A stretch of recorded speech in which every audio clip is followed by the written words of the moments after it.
ये पहली बार था जब मैंने स्कूल में किसी से लड़ाई की थी, लेकिन पिताजी नाराज होने के बजाय मुझे खुशी से गले लगा लिया, क्योंकि मेरे पिता मशहूर गैंग शिन्याकाई के सरगना थे और उनके अधीन अनगिनत गुंडे काम करते थे। लेकिन मैं, जो इस गैंग का उत्तराधिकारी था, अपनी पसंद की लड़की की एक बात सुनकर पूरे 10 साल तक अच्छा इंसान बनने की कोशिश करता रहा। उसने कहा था, मैं बड़ी होकर किसी दयालु इंसान से शादी करना चाहती हूँ। उसकी इस बात पर मैंने अपनी असली पहचान छिपा ली और मेहनत करके एक आदर्श छात्र बन गया। मुझे उम्मीद थी कि एक दिन वो मुझसे प्रभावित होगी, लेकिन एक दिन उसने अचानक मुझसे कहा, मुझे प्यार हो गया है।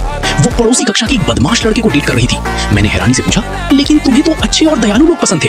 उसने जवाब दिया, अब मुझे लगता है कि रफ टफ और बुरे लड़के ज्यादा आकर्षक होते हैं।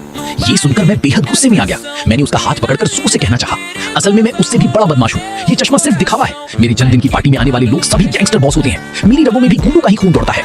लेकिन वो मेरी बात सुनकर बोली, तुम तो सिर्फ इसीलिए खुद को छोटा दिखा रहे हो क्योंकि तुमने मुझे उन गुंडों के साथ देख लिया है। तुम बहुत अच्छे और ईमानदार इंसान हो।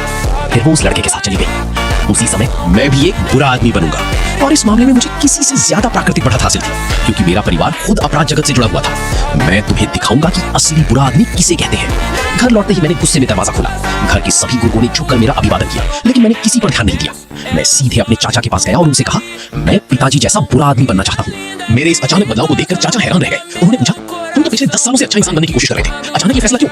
मैंने शांत स्वर में कहा, अच्छा बनना मुश्किल होता है, लेकिन बुरा बनने में सिर्फ एक पल लगता है। अब मेरे पास अच्छा इंसान बने रहने की कोई वजह नहीं बची है। मेरी आंखों में दृढ़ता देखकर चाचा मुस्कुराए, अब तुम सच में बॉस की पीठ कर रहे हो। इसके बाद उन्होंने मुझे बुरा आदमी बनने के अपने अनुभव बताने शुरू कर दिए। हालांकि उनकी बातें सुनने में आसान लग रही थी, लेकिन क्या मैं सचमुच ऐसा कर पाऊंगा? तभी बाकी चाचा भी अंदर आ गए और बोले कि वे मेरा पूरा रूप बदल देंगे। कुछ ही समय बाद मेरा नया लुक तैयार हो चुका था। अब मैं एक स्टाइलिश और खतरनाक दिखने वाले युवक जैसा लग रहा था। सभी चाचाओं ने मेरी तारीफ में अंगूठा उठाया। अगले दिन मैं इसी नए रूप में स्कूल पहुंचा। सहपाठी मुझे देखकर तरह तरह की बातें करने लगे, लेकिन चाचाओं की सीख याद करके मैंने किसी पर ध्यान नहीं दिया। तभी शिवजन मेरे पास आई और मुझे अपने साथ चलने के लिए कहा। मैं मना नहीं कर पाया और उसके साथ चल पड़ा। रास्ते में उसने कहा, अगर तुम्हें कोई परेशानी हो तो मुझसे कह सकते हो, हम अच्छे दोस्त हैं। लेकिन जैसे ही मैंने दोस्त शब्द सुना, मेरे भीतर गुस्सा भर गया। मैं उसे वहीं छोड़कर अकेला स्कूल भवन से बाहर निकल गया और उसी क्षण मैंने अपने जीवन का पहला बड़ा फैसला लिया, अपनी जिंदगी में पहली बार स्कूल से बंक मारने का।